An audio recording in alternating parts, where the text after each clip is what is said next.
በስመ አብ ወወልድ ወመንፈስ ቅዱስ አሐዱ አምላክ አሜን። ክቡር አባታችን መልአከ ብርሃን ቀሲስ አበበ ላመስግን የዚህ ታላቅ ደብር መምህርና አስተዳዳሪ፣ ሊቀ ብርሃናት ቀሲስ ኤርምያስ ሳህሉ የዚህ ታላቅ ደብር ስብከተ ወንጌል ኃላፊ፣ ላይካነ ምስጢር ስዩማነ እግዚአብሔር ዲያቆናት፣ በ40ና በ80 ቀናችሁ አባት ብላችሁ እንድትጮኹ የልጅነትን መንፈስ የተቀበላችሁ ምዕመናን፣ ሕፃናትን ጭምር በወደደንና ባፈቀረን እስከ ሞት ድረስ በታመነልን በአንድ ልጁ በጌታችን በኢየሱስ ክርስቶስ ፍጹም ሰላም እንደምንቆያቸው እንደምንሰነበታቸው አሜን። ያለና የነበረ ለዘላለም የሚኖር እግዚአብሔር አብ፣ እግዚአብሔር ወልድ፣ እግዚአብሔር መንፈስ ቅዱስ አንድ አምላክ የልባችን የነፍሳችን ንጉሥ ስሙ የተመሰገነ ይሁን። እንዲሁም የተሰወረ መና ባለበት በንጹሕ የወርቅ መሶብ የምትመሰል ማንም በማይደፍረው ብርሃን ውስጥ የሚኖረውን አምላክ በሆዷ የተሸከመች የመዳናችን ምልክት የእናታችን የድንግል ማርያም ጸጋና ቃል ኪዳን አይለየን።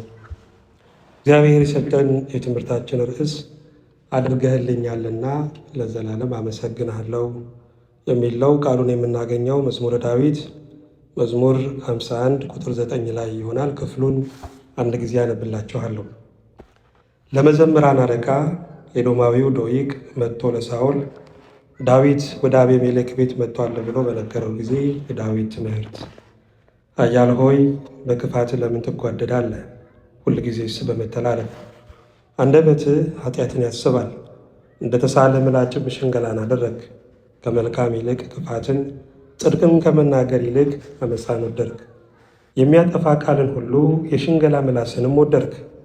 ስለዚህ እግዚአብሔር ለዘላለም ያፈርስሃል፣ ከቤትህም ይነቅልሃል ያፈልስሃልም፣ ስርህንም ከሕያዋን ምድር። ጻድቃን አይተው ይፈራሉ፣ በእርሱም ይስቃሉ፣ እንዲህም ይላሉ፣ እግዚአብሔርን ረዳቱ ያላደረገ በባለጠግነቱ ብዛት የታመነ በከንቱ ነገርም የበረታ ያ ሰው እነሆ። እኔስ በእግዚአብሔር ቤት እንደ ለመለመ እንደ ወይራ ዛፍ ነኝ፣ ለዓለምና ለዘላለም በእግዚአብሔር ምሕረት ታመኑ። አድርገህልኛልና ለዘላለም አመሰግንሃለሁ፣ በቅዱሳንም ዘንድ መልካም ነውና ስምህን ተስፋ አድርጋለሁ ይላል። ለቃሉ የቃሉ ባለቤት አምላካችን እግዚአብሔር የተመሰገነ ይሁን። ይህንን ቃል ያጻፈ ሕያው መንፈስ ቅዱስ ነውና የቃሉን ፍቺ ደግሞ እንዲያብራራልን ጥበቃው በዙሪያችን ማዳን በረከቱ በመካከላችን እንዲሆንልን እግዚአብሔር ተናገረ ደግሞ ሰማው እንድንል ጸጋው እንዲበዛልን ሕልውናው እንዲሰማን ቅዱስ ፈቃዱ ይሆንልን። አንዳንድ ታላላቅ ውሳኔዎች እንደምናውቀው ከሰማይ የተወሰኑ ናቸው። ለምሳሌ ኢትዮጵያዊ መሆናችን፣ የመልካችን ከለር፣ ቁመታችን፣ ቋንቋችን እንኳን ሳይቀር ከእግዚአብሔር ከሰማይ የተወሰነ ነው። ብዙ ጊዜ ሰዎች የሚፈተኑት ለምንድን ነው ስንል ይህንን የእግዚአብሔርን ውሳኔ መቀበል ስለሚከብዳቸው ነው። ስለዚህ ለምን ይላሉ፣ ለምን ይሄ የሆነ ብለው ይጠይቃሉ።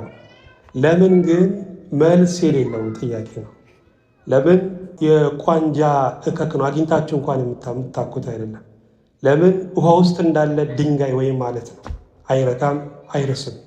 ስለዚህ ለምን በሚል መልስ በሌለው ጥያቄ ከመሞገት ነጥሮ ከሚመልስ ነጥሮ ከሚመታን ጥያቄ ከመሞገት ይልቅ ነገሩን ሁሉ ለእግዚአብሔር ሰጥቶ ሁሉም እንደሚያልፍም ተረድቶ እግዚአብሔርን ማመስገን በእውነቴ ትልቅ መንፈሳዊ ሕይወት ነው።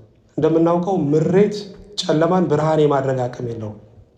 ጨለማን ብርሃን የማድረግ አቅሙ ያለው ምን ላይ ነው ካለን የምስጋና ሕይወት ላይ ነው። ለዛ ነው በሐዋርያት ሥራ ምዕራፍ 16 ላይ ሂዳችሁ ስታነቡ ጳውሎስና ሲላስ ስለ ክርስቶስ ስለመሰከሩ ብቻ በጨለማው ክፍል ተጣሉ ይላል። እጅና እግራቸው በሰንሰለት ታስሩ። እነሱ ግን አላጉረመረሙም። ከዛ ይልቅ ሲያመሰግኑ ጨለማው ክፍል የወህኒው መሰረት እስኪናወጥ ድረስ በብርሃን እንደተሞላ መጽሐፍ ቅዱስ ይነግረናል። ስለዚህ ጨለማን ብርሃን የማድረግ አቅም ያለው ምንድን ነው ካለን ምስጋና። ወደ ክፍሉ ስንገባ በተለይ መግቢያው ምን ይላል? ለመዘምራን አለቃ ኤዶማዊው ዶይቅ መጥቶ ለሳኦል ዳዊት ወደ አቤሜሌክ ቤት መጥቷል ብሎ በነገረው ጊዜ የዳዊት ትምህርት ብሎ ነው ከላይ ማብራሪያ የሚሰጠው። ዶይቅ ማን ነው? አቤሜሌክ ማን ነው?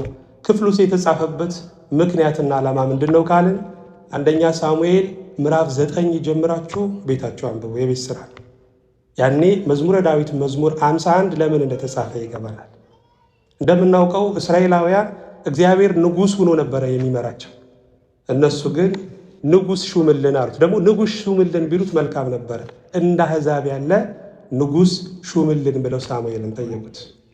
አንዳንድ ጊዜ በእውነት የተሰጠንን ያለንን ነገር አለማወቅ ራስን መርገም ነው። እግዚአብሔር እንደ ንጉሥ ሆኖ ነበረ ሕዝቡን የሚመራው። ሲራቡ እየመገበ፣ ሲታመሙ እየፈወሰ፣ እንደ መምህር እየመራ፣ እንደ ንጉሥ እያስተዳደረ ነበር የሚያኖራቸው። ይህን ነገር ስላልተረዱ ከሌላው አይተው ከአሕዛብ ስርዓትና አኗኗር አይተው እንደ አሕዛብ ያለ ንጉሥ አንግስልን አሉት። በዛ ጊዜ እግዚአብሔር ሳሙኤልን አዘዘው። ሳሙኤልም የአባቱን አህያ እየፈለገ የነበረውን ሳኦልን በእስራኤል ላይ ንጉሥ አድርጎ እንደሾመው መጽሐፍ ቅዱስ ይነግረናል። ሳኦል በእግዚአብሔር ቢሾምም ግን ዕለት ዕለት እግዚአብሔርን ይበድል ነበረ። በተደጋጋሚ እግዚአብሔርን ያሳዝን ነበር። ስለዚህ እግዚአብሔር ስልጣኑን ሳይነካ መንግስቱን ሳይነካ ግን ራሱን አራቀበት። የሚገርማችሁ ሳኦል በቤተ መንግስት ነው የሚኖረው። ያማረውን የላመውን የጣመውን ይበላል ይጠጣል፣ ግን ይጨነቅ ነበር። ለምን? እግዚአብሔር ከእርሱ ስለተለየ። አያችሁ፣ ከዚህ በፊትም ብዙ ጊዜ ብየዋለሁ። የመኖር ልኩ ምንድን ነው? የመኖር ክብሩ ምንድን ነው? መብላት መጠጣት ነው ወይ? መብል እኮ ከጉሮሮ ካለፈ በኋላ ክብር የለው። አባቶቻችን እንደሚሉት ሬሳ ነው ይሉታል መብልን። ምክንያቱም የሚቀበረው በእሑድ መቃብርነት ውስጥ ስለሆነ። የመኖር ልኩ ምንድን ነው ካለን ከእግዚአብሔር ጋር መኖር ነው። እንደ ሀሳቡ ማሳብ፣ እንደ ቃሉ መናገር፣ እንደ ፈቃዱ መመላለስ፣ ይሄ የመኖር ልኩ ነው ወገኖች። በዛ ጊዜ እንደ ልቤ የሆነ ሰው ፈቃዴንም የሚፈጽም ሰው አግኝቻለሁና ወደ ቤተልሔም ሂደ ዳዊትን ሹምልኛል። ዳዊት መጽሐፍ ቅዱስን ስናነብ እግዚአብሔር እንደ ልቤ ይለው ነበር። ለምንድን ነው ዳዊት እንደ ልቤ የተባለ? የመጀመሪያው ጉልበቱ ለእግዚአብሔር ብቻ የተንበረከከ፣ እግዚአብሔርን አምላኬ አምላኬ ጌታዬ ጌታዬ ሲል የኖረ ለጣዖት ያልሰገደ በመሆኑ እንደ ልቤ ይለዋል። ይሄ ብቻ አይደለም። ዳዊት ስህተት ቢሰራም ቢያጠፋም ቶሎ የመመለስ የንስሐ ልብ ነበረው። የዳዊት እኮ ጽድቁ ብቻ አልተጻፈልንም፣ ውድቀቱም እኮ ተጽፎልናል። ከቤርሳቤር ጋር በዝሙት እንደወደቀ፣ ኦርዮንን በኃያላኖች ፊት አሰልፎ በግፍ እንዳስገደለው ዳዊት ስህተት እንደሰራ መጽሐፍ ቅዱስ እኮ ይነግረናል። ግን ደግሞ ስለ ኃጢአቱ የሚያለቅስ ነበረ። አባቶቻችን እንደሚሉ መሬቱ ስንዝር እስኪረጥብ ድረስ ዳዊት ያለቅስ ያነባ ነበር። እንደውም መዝሙረ ዳዊት መዝሙር 50ን ስታነቡ የዳዊት የንስሐው ቃል እኮ ነው። አቤቱ እንደ ቸርነት መጠን ማረኝ፣ እንደ ምሕረት ብዛት መተላለፌን ሁሉ ደምስስ፣ ከበደሌ ሁሉ ፈጽሞ እጠበኝ አንጻኝ እያለ ንጹሕ ልብ ፍጠርልኝ፣ የቀናውንም መንፈስ በውስጥ ያድስ እያለ የንስሐ ጸሎት ሲጸልይ እናየዋለን። ስለዚህ የንስሐ ልብ ስላለው ዳዊት እንደ ልቤ ሲባል እናየዋለን። ታዲያ ዳዊት ተሾመ። ዳዊት በእስራኤል ላይ ንጉሥ እንደሚሆን ያውቃል። ሳኦል ግን አያውቅም ነበረ። ሳኦል ዳዊት ንጉሥ እንደሚሆን ባያውቅም ግን ይጠረጥረው ነበረ። የመጀመሪያው ጎልያድን በትንሽ ጠጠር ሲጥል ስላየ የእግዚአብሔር መንፈስ ከእርሱ ጋር እንዳለ ስለተረዳ ምናልባት ይነግሱ ይሆን ብሎ ይጠረጥር ነበር። ይሄ ብቻ አይደለም። የጭንቀት መንፈስ ሲይዘው ዳዊት ተጠርቶ ነበረ በገና የሚደረድርለት። ያኔ ያ የጭንቀት መንፈስ ከሱ ይርቅ ነበረ። በዚህም ምክንያት ሳኦል ዳዊትን ይጠረጥረው ነበረ። ስለዚህ ዳዊትን መሳደድ ጀመረ። ዳዊትም ቤተሰቦቹን የቅርብ ዘመዶቹን በሞዓብ ንጉሥ ዘንድ አስቀምጦ መሰደድ ጀመረ። ያኔ የተጠቃ የተገፋ ሁሉ፣ ተበድሮ መመለስ ያቃተ ሁሉ፣ የተጨነቀ ሁሉ ዳዊትን መከተል ጀመረ። ዳዊትም እየበዛ እየሰፋ መጣ። ያኔ ነው መጽሐፍ ቅዱስ እንደሚነግረን ዳዊት ተራበ። ሲራብ ወደ ሌላ አልሄደም፣ ወደ አቤሜሌክ፣ ወደ ካህኑ አቤሜሌክ እግዚአብሔር ታቦት ወዳለበት ስፍራ ሄደ። እናንተም ግራ ገብት ሲላችሁ፣ ሲጨንቃችሁ፣ ዙሪያው ገደል ሲሆንባችሁ ከሰዎች ዘንድ መፍትሄ አትፈልጉ ወገኖች፣ ወደ እግዚአብሔር ኑ። እግዚአብሔር አቅቶት የሚመልሰው ችግር የለም ወገኖች፣ ስሙ የተመሰገነ ይሁን። በዛ ጊዜ ተርበናልና እንጀራ ስጠን ብሎ ካህኑን ለመነው። ካህኑ ምን ዘንድ እንጀራ የለም፣ ግን አንተና ከአንተ ጋር ያሉት የተቀደሳችሁ ከሆናችሁ ህብስት አለ፣ የተቀደሰው የእግዚአብሔር ህብስት አለ፣ እሱን ልስጣችሁ አለው። ዳዊትም እኔና ከኔ ጋር ያሉት ተቀድሰናልና ስጠን አለው። ያንን ህብስት ዳዊት በላ። ጎልያድን በገደለ ጊዜ ድሉ የእግዚአብሔር ነው ብሎ ያንን የጎልያድን ሰይፍ ለእግዚአብሔር ቤት ሰጥቶ ነበረና ህብስቱን በላ፣ ሰይፉን ታጥቆ ሰይፉን መዞ ወጣ ይላል። በዛ ጊዜ ነው እዚህ ክፍል ላይ ስሙ የተጠቀሰው ዶይቅ ይህንን ነገር አይቶ ሩጦ ገስግሶ ለማን ተናገረ? ለሳኦል ተናገረ። ሳኦልም ሰራዊቱን ሁሉ ይዞ መጣ። አቤሜሌክን ስለምንድን ነው በእኔ ላይ የዶለትክብኝ? ስለምንድን ነው ለዳዊትስ እግዚአብሔርን የጠየቀው እግዚአብሔርን የለመንከው ብሎ ጠየቀው። እኔ ዛሬ አይደለም ስለ ዳዊት መጸለይ የጀመርኩት፣ ያኔ በቤተ መንግስት በክብር ሲገባና ሲወጣ ጎልያድን ገድሎ ሲጥል ያኔ ነው ስለ ዳዊት እግዚአብሔርን መጠየቅ የጀመርኩት አለ። ሳኦልም ተቆጣ፣ ሰራዊቱን አዞ 85 ካህናትን ግደሉ ብሎ አዘዘ። ሰራዊቱ የእግዚአብሔር አገልጋዮች ስለሆኑ መግደል ስለፈራ ይሄ አረማዊ ሰው ኤዶማዊው ዶይቅ ሰይፍ መዞ በአንድ ቀን ብቻ 85 ካህናትን እንደገደለ መጽሐፍ ቅዱስ ይነግረናል። ይህንንም የአቤሜሌክ ልጅ አብያታር አይቶ ለዳዊት ነገረው። ዳዊትም መዝሙረ ዳዊት መዝሙር 51ን እንዲህ ብሎ ዘመረ። ክፍሉን ላንብብላችሁ። ኃያል ሆይ በክፋት ለምን ትጓደዳለህ? ሁል ጊዜስ በመተላለፍ ብሎ ይጀምራል። ስለዚህ ኃያል ሆይ የተባለው ማለት ሳኦል ነው።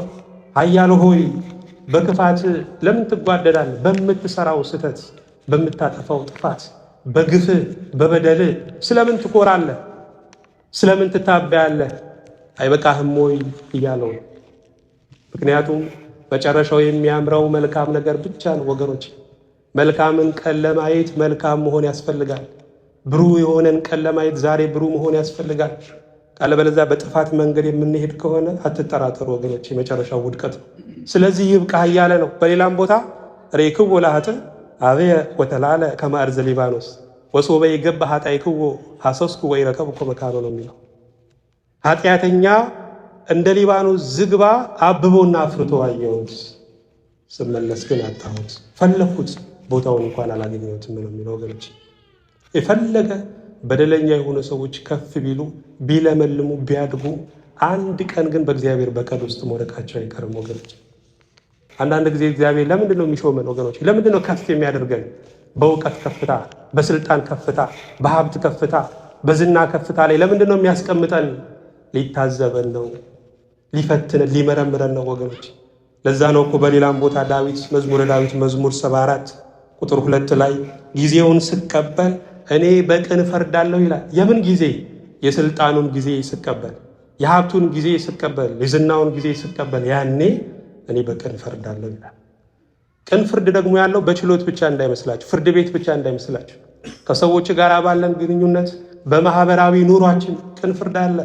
የተራበውን ስንመግብ፣ የተጠቃውን ስንደግፍ፣ ያዘነውን ስናጽናና፣ የተቸገረውን ስንረዳ፣ ይሄ ቅን ፍርድ ነው ወገኖች። ስለዚህ ኃያል ሆይ በክፋት ለምን ትጓደዳለህ? ሁልጊዜስ በመተላለፍ ይልና አንደበትህ ኃጢአትን ያስባል፣ እንደ ተሳለ ምላጭ ሽንገላን አደረግክ ይላል። እንደገና ሌላ ኃጢአት ደግሞ ታስባለህ። ያንንም ያሰብከውን ኃጢአት ታስተዋውቃለህ፣ አጀንዳ ታሰምርበታለህ፣ ደጋፊ ታከማችበታለህ። አይበቃህም ወይ እያለ ነው። አንደበትህም እንደ ተሳለ ሰይፍ፣ እንደ ተሳለ ምላጭ ሽንገላን ያደርጋል እያለው ነው። ሽንገላ ምንድን ነው ወገኖች? ሽንገላ ፍቅር የሚመስለው ሰው አለ፣ ግን ፍቅር አይደለም። ፍቅር ቢሆን ኑሮ ውስጡ ክፋት የለውም ነበር።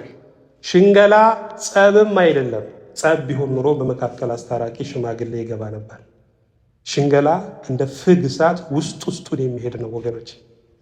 ሽንገላ ቅብ ክፋት ነው፣ የተቀባ የወርቅ ቅብ ሲባል እናውቃለን አይደለ? ሽንገላ የተቀባ ክፋት ነው።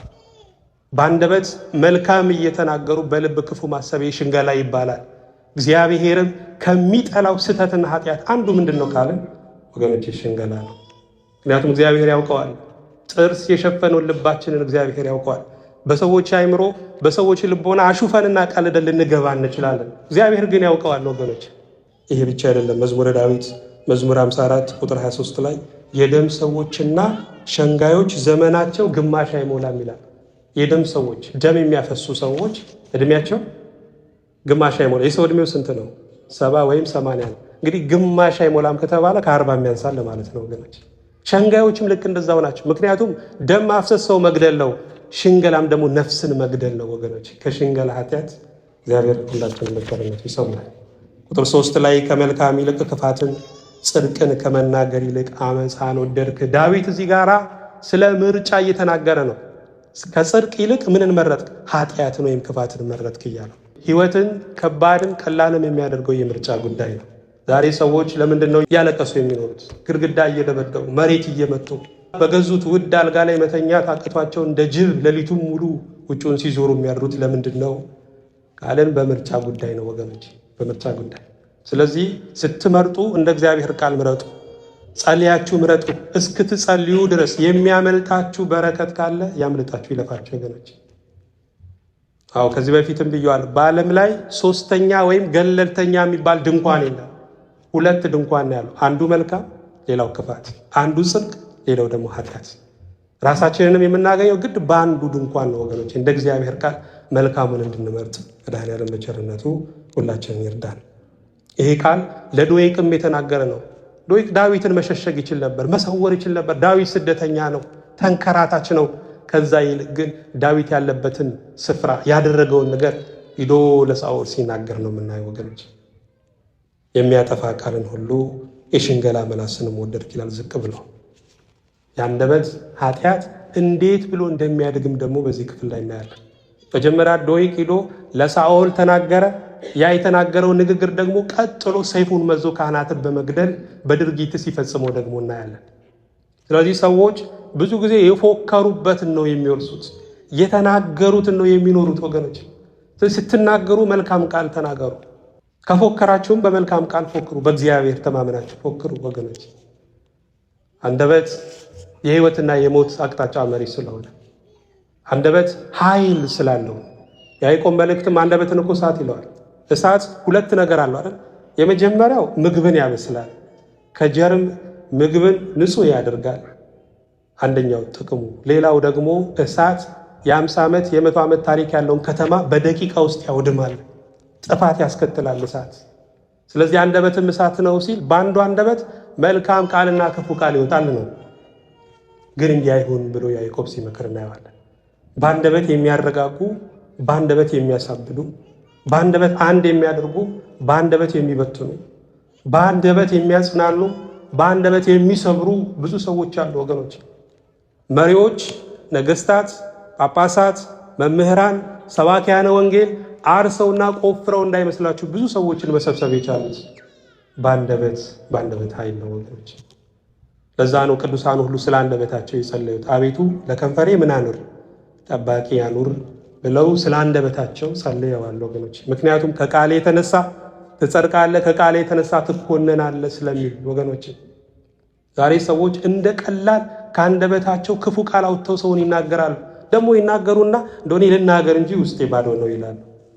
ጥይትም ከተተኮሰ በኋላ ቀላው ባዶ ነው፣ ግን ያቺ ጥይት ሂዳ ሰው ትገላለች፣ ሰው ታደማለች። አንደበት ከሰበረው ይልቅ ዱላ የሰበረው ይሻላል የሚባለው ለዛ ነው። አንደበት የሰበረው እግዚአብሔር ካልጠገነው ተሰብሮ ነው የሚቀረው። ዱላ የሰበረው በመረቅም ሊጠገን ይችላል ወገኖች። ስለዚህ አንደበታችንን ለመልካም ነገር እንድናውለው እግዚአብሔር ይርዳል። ስለዚህ እግዚአብሔር ለዘላለም ያፈርሰሃል።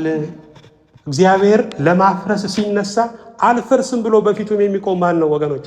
ስንት መንግስታት ፈረሱ፣ ስንት ኃያላን ወደቁ፣ ስንት ዝነኞች ተረሱ። የፈርዖን መንግስት፣ የናቡከደነጾር መንግስት፣ የፋርስና የሜዶን ጥምር መንግስት፣ የሮም መንግስት፣ ስንት ኃያላን ነን የሚሉ ምድርን የሚያንቀጠቅጡ አለፉ ወገኖች። ኃያላን ኃያል የሚሆኑት እግዚአብሔር እስኪነሳ። ለዛ እኮ ነው እስራኤላውያን ካስታወሳችሁ በምድረ በዳው ሲጓዙ ድንኳናቸውን ሲነቅሉ አንድ የሚሉት ነገር አለ። እግዚአብሔር ይነሳ፣ ጠላቶች ሁሉ ይበተኑ ብሎ ነው ድንኳናቸውን ነቅለው የሚሄዱት። ምክንያቱም ጠላት የሚፎከረው እግዚአብሔር እስኪነሳ ስለሆነ ነው። ከቤትህም ይነቅላል ያፈልስሃልም ይላል። ለምን? ምስኪኑን ዳዊትን ነዋ ሳኦል እያስጨነቀ ያለው እያሳደደ ያለው ወገኖች። ቢገርማችሁ መጽሐፍ ቅዱስን ስታነቡ ስደተኞችን እንዳናስጨንቅ ያዘናል። ለምን? እኛም ስደተኞች ስለሆነ። ያለ ሀገራችን እኮ ነው የምንኖረው። ከሀገራችን ተሰደን ነው እኮ በእንግድነት የምንኖረው። ሀገራችን በሰማይ ነው። ቋንቋችን መጽሐፍ ቅዱስ ነው። ንጉሳችን ክርስቶስ ነው ወገኖች። ለዛ ነው ያዕቆብ ዕድሜ ስንት ነው ሲለው ፈርዖን የእንግድነት ዘመን 130 ነው አለ። በዚች ምድር ላይ የሚኖርበትን ዕድሜ እንደ እንግዳ ቆጠረው ወገኖች። ዛሬም ይሄ ሀገር ስደተኞችን ሲያስጨንቁ እናያለን። ግን ረስተውት ነው፣ እነሱም ስደተኞች ናቸው። እግዚአብሔር ቀኝ አዙር የሚልበት እኮ ጊዜ አለ። ያኔ ሀብታሙ ድሃ ይሆናል፣ ድሃው ሀብታም ይሆናል ወገኖች። ቀጥሎ ምን ይላል? ስርህንም ከሕያዋን ምድር ይላል ዳዊት። መቼም ጠላት የሚቆርጠው ቅርንጫፍን ነው። ጠላት የሚቆርጠው ግንድን ነው። እግዚአብሔር ግን ስር መሰረትን የሚነቅል አምላክ ነው ወገኖች። የእግዚአብሔር ፍርድ ከባድ ነው። ግንድ ወድቆም እኮ ያፈራል። ብዙ ግንዶች ወድቀው ሲያፈሩ እናያለን። ስር ከተነካ ስር ከተነቀለ ግን ያበቃል። እግዚአብሔርም ታግሶ ሲፈርድ እንደዛ ነው። ደግሞ በፍርዱ እንከን የለበት። የሰው ፍርድ ነው የሚያጋድለው። የሰው ፍርድ እንከን አለው። እግዚአብሔር ሲፈርድ ግን መጽሐፍ ቅዱስ እንደሚል ፍርድህን እንደ ቀትር ፀሐይ ያወጣል ነው የሚለው መዝሙረ ዳዊት መዝሙር 34 ላይ። የቀትር ፀሐይ ካያችሁ መሃል አናት ላይ የሚወድቅ ነው። ግርዶሽ የለውም፣ ጥላ የለውም። እግዚአብሔርም ሲፈርድ ልክ እንደዛው ነው፣ በትክክል ይፈርዳል። ስለዚህ ይግባኝ የለውም የእግዚአብሔር ፍርድ። አልገባኝ ማለት አይቻልም የእግዚአብሔር ፍርድ። ደግሞ እግዚአብሔር ፈራጅ እንደሆነ የሚዘነጉ ብዙ ሰዎችም አሉ። እግዚአብሔር ወገኖቼ መሐሪ ብቻ አይደለም፣ እግዚአብሔር አፍቃሪ ብቻ አይደለም፣ እግዚአብሔር ስለ ጽድቅም የሚፈርድ አምላክ። እግዚአብሔር ፈራጅ ስለሆነ ነው ሳጥናኤል ሰይጣን የሆነው፣ አዳም ከገነት የተባረረው፣ ፈርዖንና ሰራዊቱ በባህር ኤርትራ የሰጠሙት፣ ናቡከደነጾር እንደ አህያ እንደ ከብት ሳር የበላው እግዚአብሔር ፈራጅ ስለሆነ ነው። እግዚአብሔር ዓለሙንም ሲያድን ዝም ብሎ እንዳይመስላችሁ ፍርዱንም አሟልቶ ነው። በአንድ ልጅ ላይ ጨክኖ በክርስቶስ ላይ ጨክኖ ነው ዓለሙን ያዳነው ወገኖች። ስለዚህ በእግዚአብሔር ፍርድ እንዳንቀልድ። ዛሬ እግዚአብሔር ይፍረድ የሚሉ ሰዎች እየተናቁ ነው አይደለ? ፍርድን ለእግዚአብሔር የሚሰጡ ሰዎች እየተናቁ ነው። ግን ይግባኝ ለፍርድ ቤት፣ ይግባኝ ለጠቅላይ ችሎት ከማለት ይግባኝ ለክርስቶስ ከባድ መልስ አለው። ይግባኝ ለሥላሴ ከባድ መልስ አለው ወገኖች። ስርህንም ከሕያዋን ምድር ጻድቃን አይተው ይፈራሉ። ምን ማለት ነው? ይማሩብሃል። ብዙ ጊዜ ክፉ ሰዎች መማሪያ ናቸው። ይኸው ሳውልን እኮ እየተማርንበት ነው ወገኖች። በእርሱም ይስቃሉ እንዲህም ይላሉ፣ እግዚአብሔርን ረዳቱ ያላደረገ በባለጠግነቱን ብዛት የታመነ በከንቱ ነገርም የበረታ ያ ሰው እነሆ ይላሉ ይላል። ዛሬ ሳኦል አሳዳጅ፣ ዳዊት ደግሞ ተሰዳጅ ቢሆንም ግን የዳዊት መጨረሻው ደግሞ እንደሚያምር እየተናገረ ነው ወገኖች። ማን ከእሱ ጋር ስለሆነ? እግዚአብሔር ከእሱ ጋር ስለሆነ። በየትኛውም የኑሮ አቅጣጫ ስታልፉ እርግጠኛ መሆን ያለባቸው እግዚአብሔር ከእናንተ ጋር እንደሆነ፣ እናንተም ከእግዚአብሔር ጋር እንደሆናችሁ የማታልፉት ቋጥኝ የለም ወገኖች። ይህን ይልና እኔስ በእግዚአብሔር ቤት እንደለመለመ እንደ ወይራ ዛፍ ነኝ። ወይራ ምንም በምድረ በዳ ቢኖርም ሶስት ነገር አለው አይደለ? የመጀመሪያው ምንድን ነው? ልምላሜ ያለው ወይራ። እኛም በእግዚአብሔር ቤት እስከኖርን ድረስ ልምላሜ አይታጣብንም። የጽድቅ ልምላሜ፣ የንስሐ ልምላሜ፣ የመንፈሳዊነት ልምላሜ ከኛ አይታጣም ወገኖች። ይሄ ብቻ አይደለም። ወይራ በኖረ ቁጥር እየጠነከረ ነው የሚመጣው። እኛም በእግዚአብሔር ቤት በኖርን ቁጥር እየደከምን አይደለም፣ እየበረታን ልባችን ሰፊ የሆነ አመስጋኝ ሕይወት እየያዝን ነው የምንመጣው ወገኖች። ይሄ ብቻ አይደለም። ወይራ ዘይት አለው። አይገርማችሁ? ስለዚህ እኛም በእግዚአብሔር ቤት በኖርን ቁጥር ምን ይሰጠናል? ዘይት የተባለ ጸጋ ይሰጠናል። ዓለምን የምናሸንፍበት ጸጋ ይሰጠናል ወገኖች። እኔስ በእግዚአብሔር ቤት እንደለመለመ እንደ ወይራ ዛፍ ነኝ ካለ በኋላ ለዓለምና ለዘላለም በእግዚአብሔር ምሕረት ታመንኩ። የእግዚአብሔር ምሕረት ለዘላለም ነው ወገኖች። ከተደገፋችሁ በእግዚአብሔር ምሕረት ተደገፉ። ይህስ ታምኖ በእግዚአብሔርም ታምኖ በእጓለ እመሕያው ነው የሚለው። በሰው ከመታመን ይልቅ በእግዚአብሔር መታመን ይሻላል። ምክንያቱም የሚደግፈው የእግዚአብሔር ምሕረት ስለሆነ። በዓለም ላይ እኮ የደጎች ደግነት፣ የለጋሾች ልግስና፣ የሰጪዎች ስጦታ እኮ ይቀየራል። የማይቀየረው ግን የእግዚአብሔር ምሕረት። ለዛ ነው ምሕረቱ ለዘላለም ነውና ማንን አመስግኑ? እግዚአብሔርን አመስግኑ። በእውነት ዛሬም በቤቱ ቁጭ ያደረገን እግዚአብሔር ምሕረት ነው እንጂ ያየብንን ቢያሳይብንስ፣ የሰማብንን ለሌላው ቢያሰማብንስ ማን ነው በሙሉ ሕሊና ደፍሮ መቆም የሚችለው? እናንተም ቁጭ ብላችሁ መስማት አትችሉም፣ እኛም ቁመን መናገር አንችልም ይልና ርዕሳችንን ይናገራል። በመጨረሻ አድርገህልኛልና ለዘላለም አመሰግናለሁ ይላል። ዳዊት ምንድን ነው የሰማው? መርዶ እኮ ነው የሰማው። ዳዊት የደረሰበት እኮ ሐዘን ነው ወገኖች። ዳዊት ሳኦል በግፍ ካህናትን እንደገደለ እኮ ነው የሰማው። ግን ገዳዩም አልገደለም፣ ሟቹም አልሞተም። ገዳዩም ራሱን ነው የገደለው፣ ሟቹም ደግሞ ለእግዚአብሔር ነው የሞተው። ለዛ እኮ ነው ሐዋርያው ቅዱስ ጳውሎስ ብንኖርም ብንሞትም የማንን? የጌታ ነን የእግዚአብሔር ነን ብሏል። ስለዚህ አድርገህልኛልና ለዘላለም አመሰግናለሁ። የሰማው ክፉ ቢሆንም ያየው ክፉ ቢሆንም ካየው በላይ ግን በእግዚአብሔር ምሕረት ታምኗልና አድርገህልኛልና ለዘላለም አመሰግናለሁ። ወገኖች እናንተስ ለማመስገን አቅሙ አላችሁ ወይ? ለማመስገን ብርታቱ አላችሁ ወይ? መቼ ነው የምናመሰግነው? ስራ ፈልገን ስራ ሲሰጠን፣ ትዳር ፈልገን ትዳር ሲሰጠን፣ በብዙ ሀገሮች ተዘዋውረን መስራት ስንፈልግ ያንንም ሰጥቶን ካላመሰገንን መቼ ልናመሰግነው ነው ወገኖች? አንዳንዱ ያደለው መከራ ሲመጣም ያመሰግናል። እንደ ኢዮብ ፀጉሩን ተላጭቶ ቀሚሱን ቀዶ በጉልበቱ ተንበርክኮ እግዚአብሔርን ሲያመሰግን እናየዋለን አይደለ? እኛስ መቼ ነው እንደዛ የምናመሰግነው ወገኖች? ሰው አድርጎ ፈጥሮናል። ስለዚህ አድርገህልኛልና ለዘላለም አመሰግናለሁ ማለት ይገባል። ከምንም በላይ በመስቀል ላይ ሞቶ ደሙን አፍሶ ለእኛ ሕይወትን ሰጥቷል። ስለዚህ ይህንንም አስበን አድርገህልኛልና ለዘላለም አመሰግናለሁ ማለት ይገባል ወገኖች። ከተወለድንበት ቀን ጀምሮ እስከዚህ ዕድሜ ድረስ ስንት ጊዜ እግዚአብሔር እንደረዳን፣ ስንት ጊዜ ከበሽታ እንደፈወሰን፣ ስንት ጊዜ ከአደጋ እንዳስመለጠን ስናስብ ለምስጋና አደግድቀን ነው የምንቆመው ወገኖች። ስለዚህ ዘር ቆርጣሚ አንሁን ነው። ከዳዊት እንማር። አንዳንድ መሬት ካያችሁ ዘር የሚቆረጥም መሬት አለ እየተዘራበት የማያበቅል።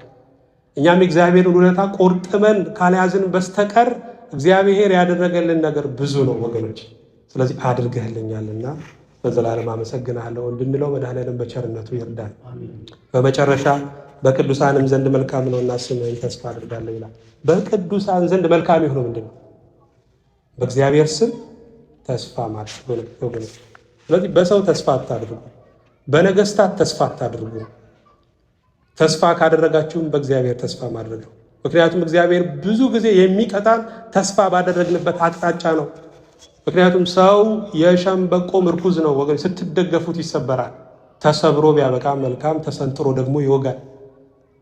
ታምኖ የማይከዳ ወዶ የማይጠላ ሁል ጊዜ በስፍራው የሚገኝ እግዚአብሔር ብቻ ነው። ስለዚህ ከታመናችሁ በእግዚአብሔር ስም ታመኑ። ተስፋ ካደረጋችሁ በሱ ተስፋ አድርጉ። እግዚአብሔር ሁል ጊዜ በስፍራው በአድራሻው የሚገኝ ዞር የማይ ለተራበ ዘንዶ አሳልፎ የማይሰጥ አምላክ ነው። ስሙ ለዘላለም የተመሰገነ ይሁን። አድርገህልኛልና ለዘላለም አመሰግናለሁ። ስብሐት ለእግዚአብሔር።